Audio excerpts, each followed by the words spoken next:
लीना को हमेशा से एक बिल्ली पालने की इच्छा थी, लेकिन उसके माता पिता इसके लिए तैयार नहीं थे।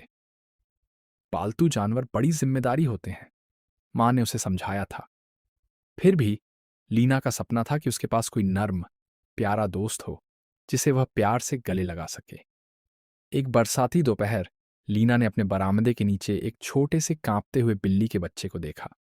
उसकी स्लेटी फर, बड़ी नीली आंखें और दुबला पतला शरीर था। ओह, तुम कितने ठंडे हो, लीना ने धीरे से कहा और उसे गोद में उठा लिया। बिल्ली का बच्चा हल्की सी म्याऊं करते हुए उसके सीने से लग गया। वह दौड़ती हुई अंदर गई। माँ देखो, क्या हम इसे रख सकते हैं? माँ ने गहरी सांस ली। पहले हमें पता लगाना होगा कि इसका कोई मालिक तो नहीं है, लेकिन जब तक इसका घर नहीं मिलता तुम इसकी देखभाल कर सकती हो। उत्साहित होकर लीना ने उसे तौलिए से सुखाया, दूध पिलाया और एक पुराने जूते के डिब्बे में नर्म बिस्तर बना दिया।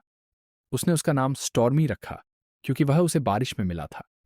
कुछ दिन बीत गए, लेकिन कोई भी स्टॉर्मी को ढूंढने नहीं आया।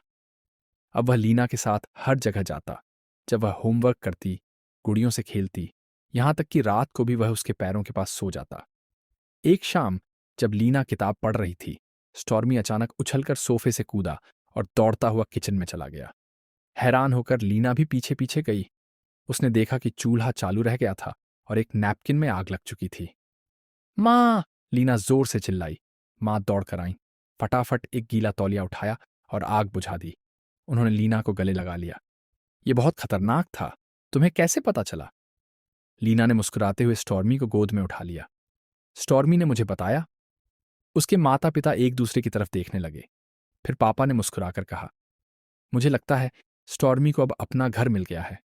उस दिन से स्टॉर्मी सिर्फ एक आवारा बिल्ली नहीं था, वह परिवार का हिस्सा बन गया था।